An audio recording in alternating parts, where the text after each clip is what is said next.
تصريح خطير من مدرب صن داونز مولاني موكوينا يفاجئ به النادي الأهلي بعد تعادله مع مازيمبي الكونغولي، ويسخر من الجميع بسبب الأهلي. شاهدوا ماذا قال. ولكن قبل أن نبدأ،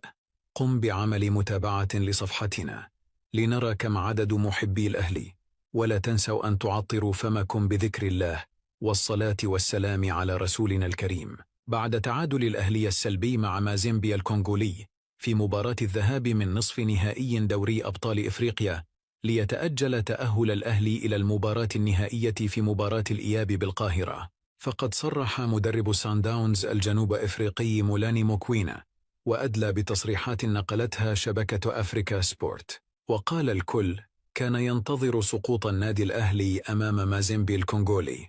وخاصة أن المباراة أقيمت في 3 ظهرا، وخاصة بعد أن ضربت الإصابات النادي الأهلي، فالأهلي يغيب عنه أبرز لاعبيه كمحمد الشناوي وياسر إبراهيم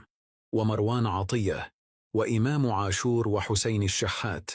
وأنا شاهدت ردود الأفعال في مصر بعد هزيمة الأهلي من الزمالك، فالإعلام المصري خاصة تحدث إن الأهلي سيسقط أمام مازيمبي، ولكن نحن كمنافسين للنادي الأهلي نعرف أن الأهلي لا يسقط بهزيمة أمام غريمه الزمالك أو بغياب أبرز لاعبيه، فالأهلي لا يعرف اليأس أبدا، فالأهلي كالأفعى يلدغ ولا يموت.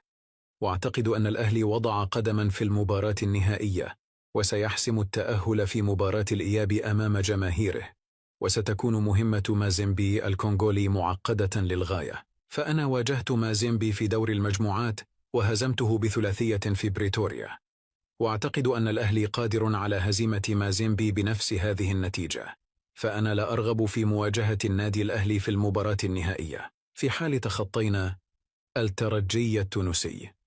لأننا نعلم جميعا عندما يتأهل الأهلي إلى المباراة النهائية فسوف يتوج بها حتما، مثل ما فعل أمام الوداد في العام الماضي. قال أحمد جاب الله، طبيب الفريق الأول لكرة القدم بالنادي الأهلي، إن أحمد نبيل كوكا اشتكى من كدمة أسفل الركبة، وإن أكرم توفيق تعرض لكدمة في الوجه وجرح بسيط في الحاجب خلال مشاركتهما في مباراة مازيمبي. وتعادل الأهلي مع مازيمبي سلبيا في المباراة التي أقيمت عصر اليوم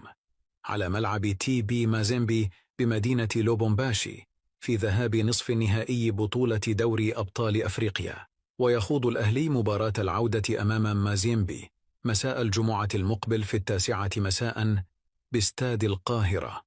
لحجز بطاقة التأهل إلى نهائي البطولة.